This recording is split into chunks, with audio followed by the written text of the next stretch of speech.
Ladies and gentlemen, this is Cynthia the Audio Bell back with another Texas Audio Roundup video. This will be the last video from the Roundup and possibly the coolest in terms of what I was able to capture. After interviewing Jason Stoddard, co-founder of Schiit Audio, I had heard that he had not met Wendell of Magnepan yet. Wendell has been around for a while and is in more ways than one the mover and shaker of the company. In talking with Jason about the show and about Magnepan, the topic was broached when I mentioned the full-range woofers that Wendell had in the Magnepan room and how they could reproduce a full orchestra. I saw that thing in Jason's face that I had seen during the interview, and it was his tech mind turning gears and wondering about this. I'm not sure he believed me until he heard it. It was later that my husband and I were talking about it and thought, wow, how cool would it be to introduce the two and capture Jason's reaction to this woofer? So when I saw him in the hallway again, I asked if he was up for it, and he was. Remember, folks, these are the reactions of not only the co-founder of a huge audio company, but the reactions of a highly technical engineer who knows way more than you and I could ever imagine, and yet he was astounded by Wendell's latest contraption. Please do not forget to subscribe, turn on all notifications so you do not miss when the next video comes out, like and comment if you'd like to generate discussion on anything at all. Enjoy the video, everyone.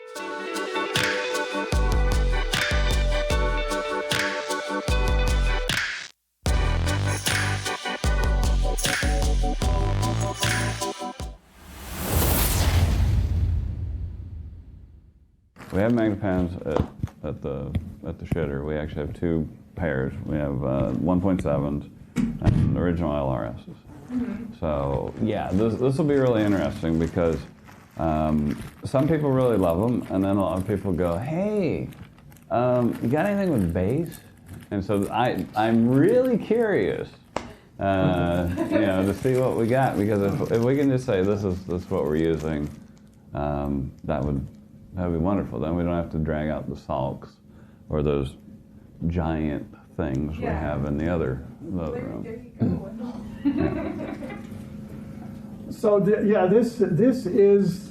I've been working towards this for a long time, to have a technology, because we've been for over 50 years we've been saying no, you don't want to put a subwoofer with a magneplaner. Yeah, and they don't integrate. They don't integrate at all. Dipole, monopole don't. It's oil and water. Technically, you should be using a dipole with a dipole. Well, it's not a new dipole woofers are not a new idea, but they really come into their own with DSP Class D amplifiers. Now you can put them where the interior designer says they have to go, more or less, and then you can fix the time phase amplitude with the DSP. So now this is a whole new game. So this demonstration, we're going to play. Don't try this with a conventional subwoofer; it doesn't work.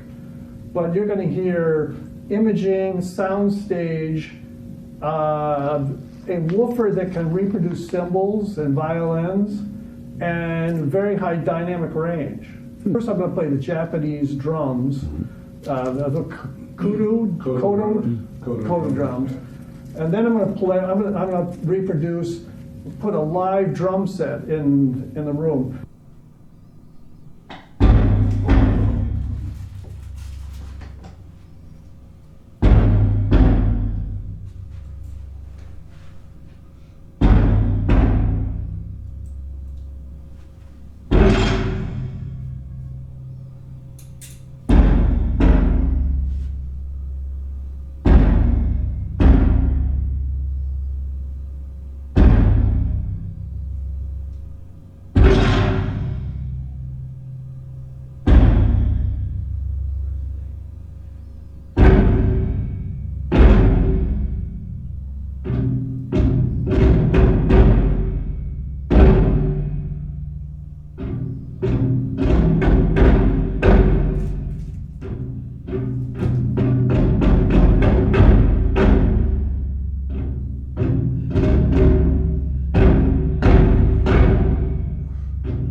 And we were just listening to the woofers. Yeah.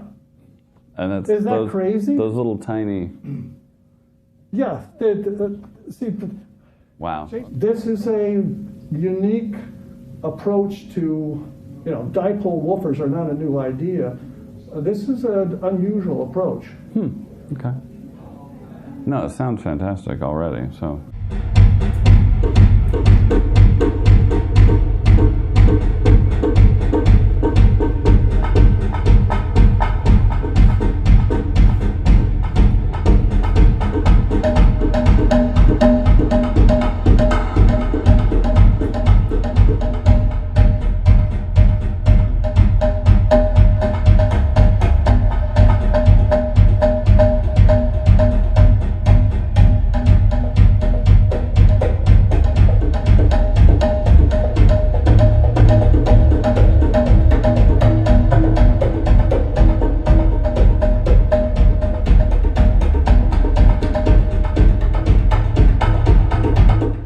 Once again, was that just a sub? That's just the woofer. Okay, it's hard to tell. Yeah, to see the Yeah, amplifier that's Yeah. turned off Okay. for the LRS. So play with the LRS in and the woofer to show the difference.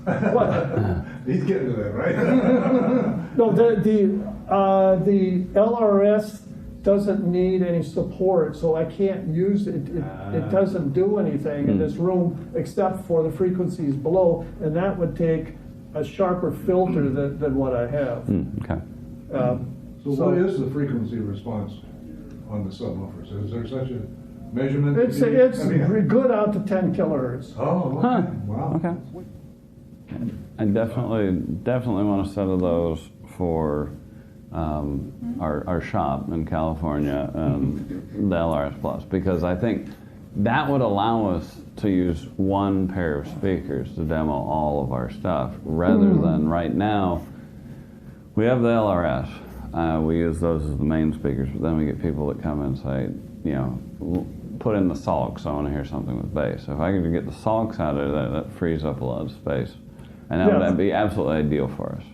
Yeah, I would like to have all Yeah. of this. Yeah. As soon as possible. Yeah, and that's perfect, because then we can just use that.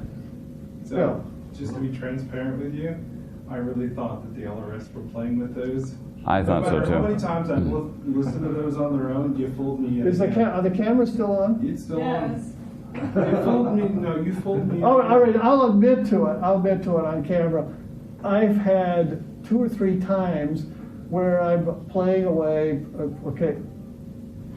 Oh, shoot. Yeah. I thought I was playing the LRS, but there was a lot of bass.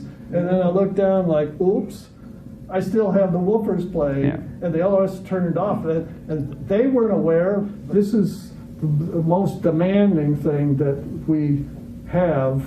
Reproducing an orchestra is the biggest challenge for an audio system.